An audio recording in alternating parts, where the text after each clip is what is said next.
bonjour, hello. It's that time again where I think it's like I make another what the heck are they singing kind of type video because I like making these. They're quick and easy and I love talking about all different kinds of songs, but I'm starting to branch out a little bit more to try to do other things. I've done a lot of arias, I've done a lot of opera arias. In particular, I have a tendency to gravitate towards Mozart arias.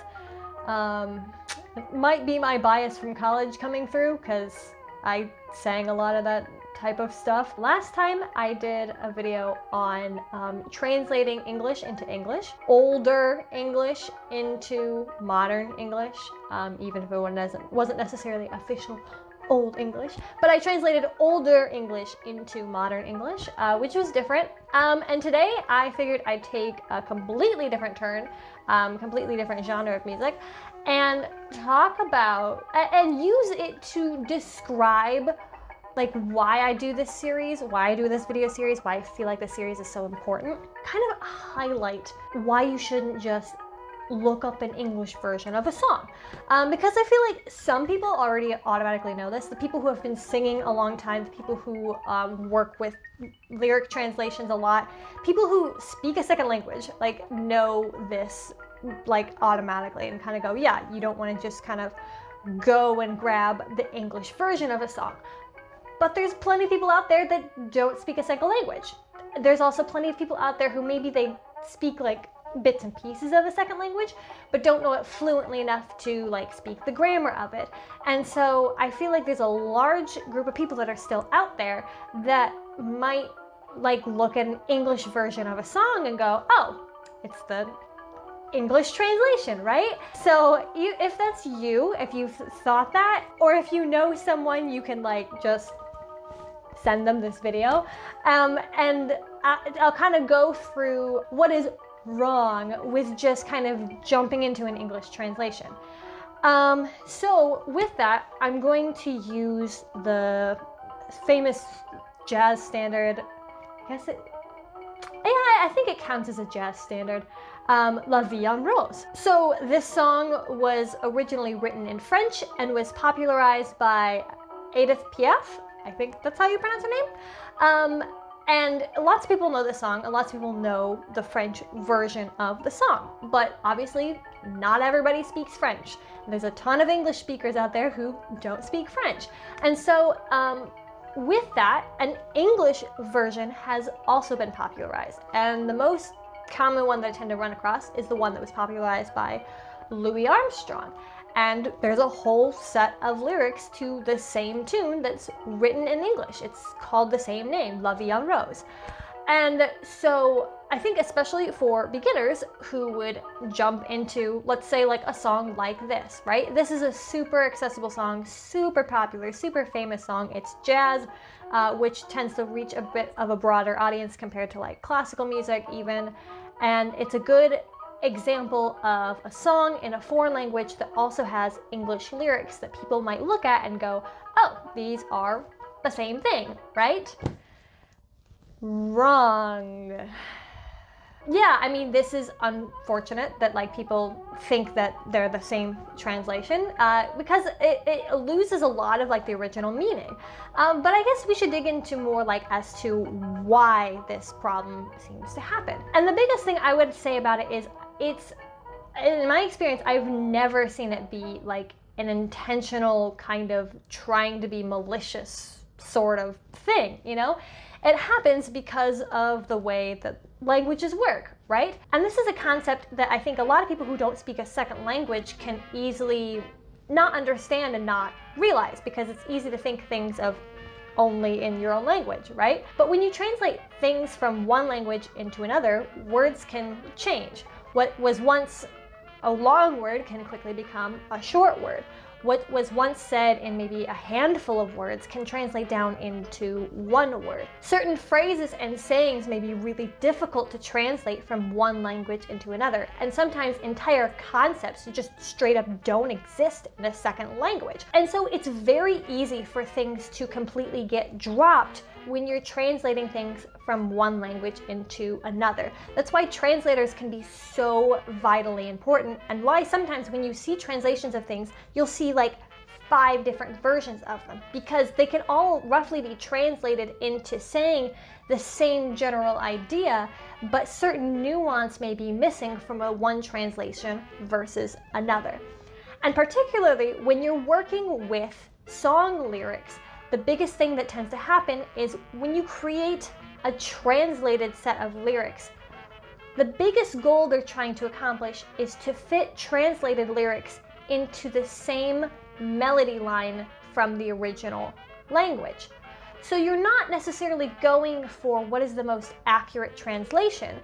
You're more so trying to get a rough translation that fits the same syllables into the original melodic notes. When you have words that may add on syllables or reduce the amount of syllables, then you want to try to fit in a slightly different translation that means roughly the same thing so that it can fit the melody line rather than being a one-to-one accurate translation. And that's just in lyrics that are trying to be close to the original.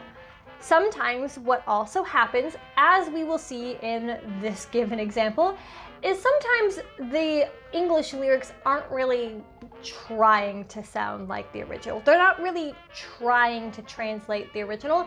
They just want to get the vague general idea across, and they're more concerned about fitting the melodic line and giving a very lyrical interpretation of the original words. So enough talk, let's actually get into the comparison.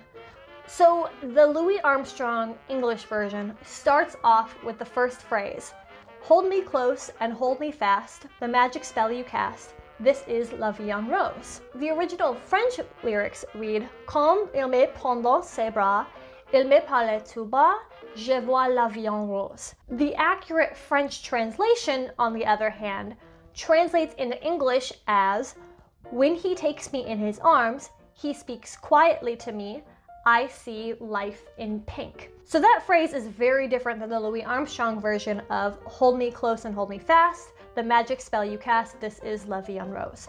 First of all, they don't even bother to translate the phrase la vie en rose, which means life in pink, which is a phrase in French that sort of is like saying seeing life through rose-colored glasses.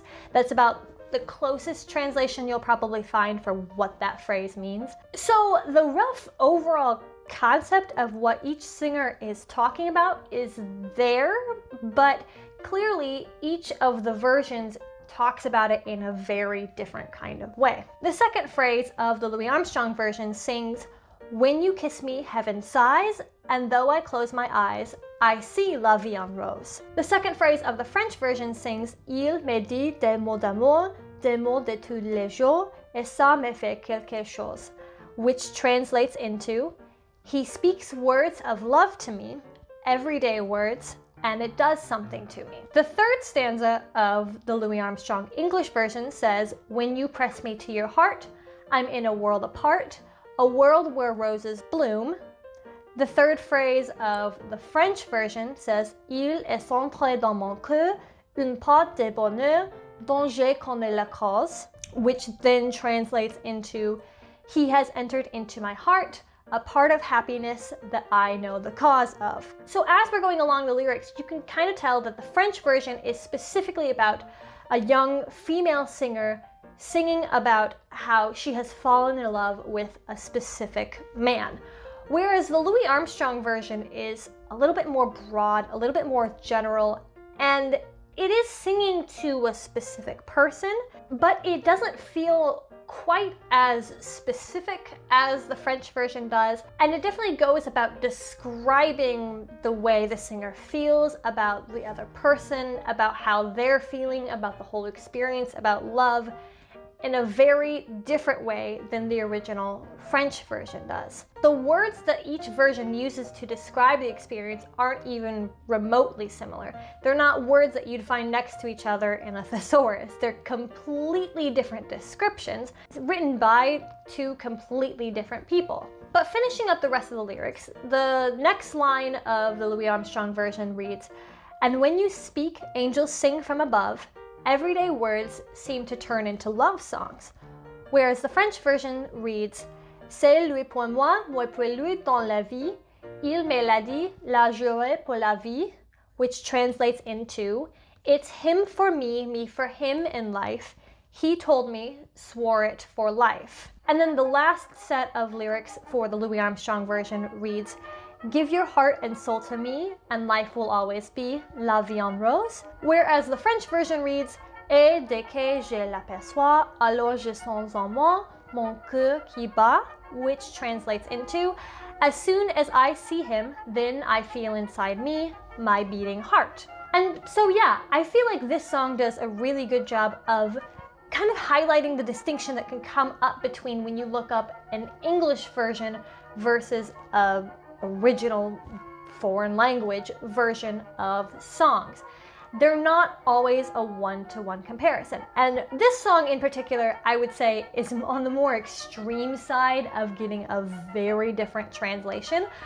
Most translations aren't quite this different as this song really is, but you still will sometimes see things getting changed around. And that's why it's generally considered best practice to keep something in the original language. That's why, especially when you're talking about like classical music and operatic music, we tend to like to keep it in the original language as much as possible, because when you put it into a different language, a lot can be lost. Now, there are clearly some exceptions to this rule. There are some operas that are out there that have been translated into foreign languages and sometimes are done more in the translated version than the original version that it was written in. Haydn's oratorio of the Creation is one of them that comes to mind. That oratorio, it's pretty common for people to also perform it in English just about as much as the German one, if not maybe sometimes more than the German one.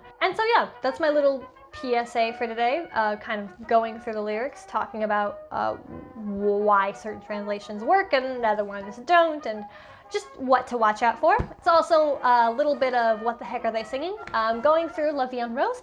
And now that we've kind of gone through both the Louis Armstrong English version and then the translated French version, leave a comment down below. Which version do you like better?